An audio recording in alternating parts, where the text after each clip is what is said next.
Poland, September 1939. The German foe begins its ruthless march of conquest and sets the stage for World War II.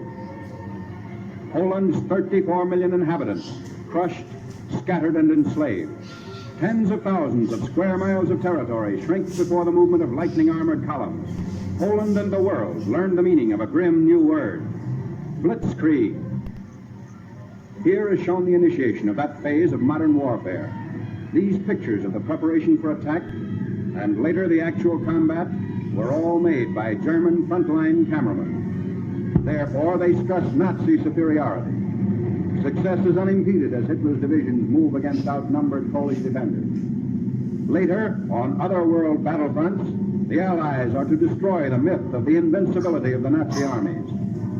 But this is Hitler at the peak of his armed might, and the record of a nation overrun in just days is of military as well as historical importance.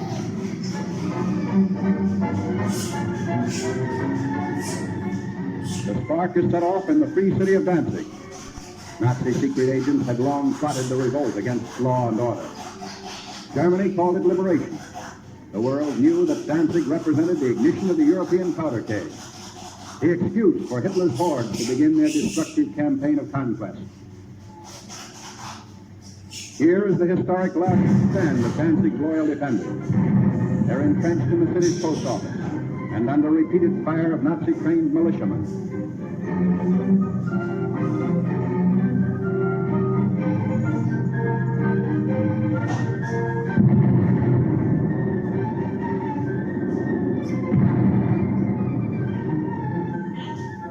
Taking cover behind an advancing tank, the attackers move in.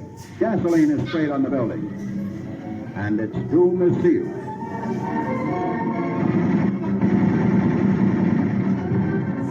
On September 1st, Danzig is incorporated into the Reich, and all Europe is aflame. World War II is a reality. Nazi regulars move up. The Germans brazenly call it counterattack with pursuit. The civilized world knows it as the unleashing of unheard-of military might.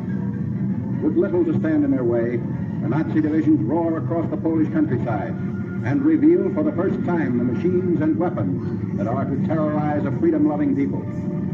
Military observers see the Nazi lightning warfare as setting the style for modern battle. Only a well-devised counterblitz can stem the flanking and pincer movements of the wily Germans. The motorcycles bring up machine gunners for the opening of the attack.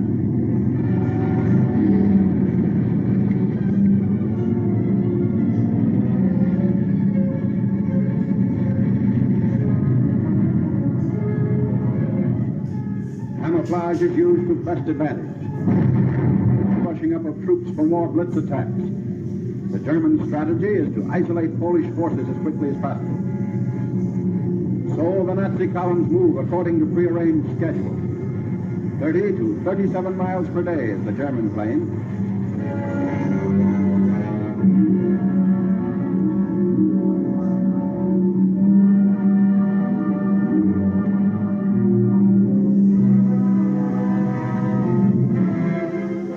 A strategic bridge across the Vistula River has been blown up by retreating Polish soldiers.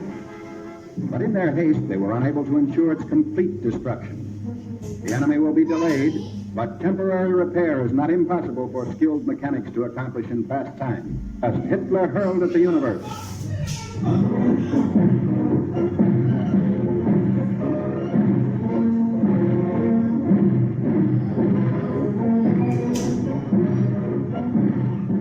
Arrogant, well-trained, the Nazis marched through Warsaw's streets.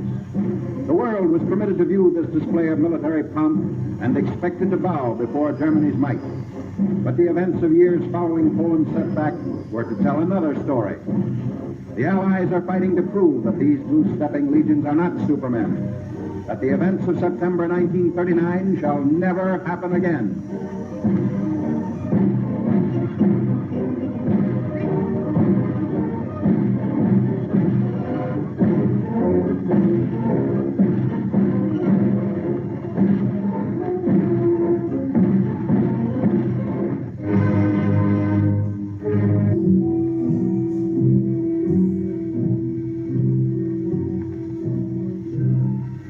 The siege of Warsaw. The big attack begins 31 miles outside the capital. Shells are dropped into Warsaw without let-up as day by day the Nazis forge a tighter ring of steel around the almost helpless city.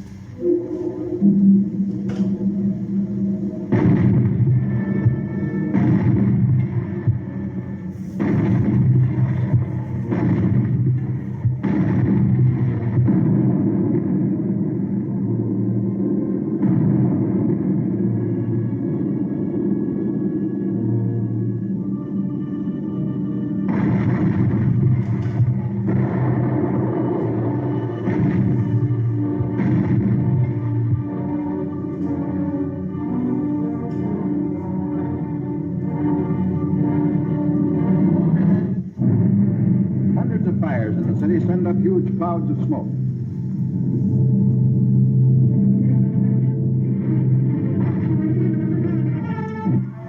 Polish defenders come up to surrender their arms. Germans claim sizable quantities of guns and ammunition taken throughout the country. There was no time for the Poles to destroy their weapons. So quickly did the Nazis move in and dominate each position.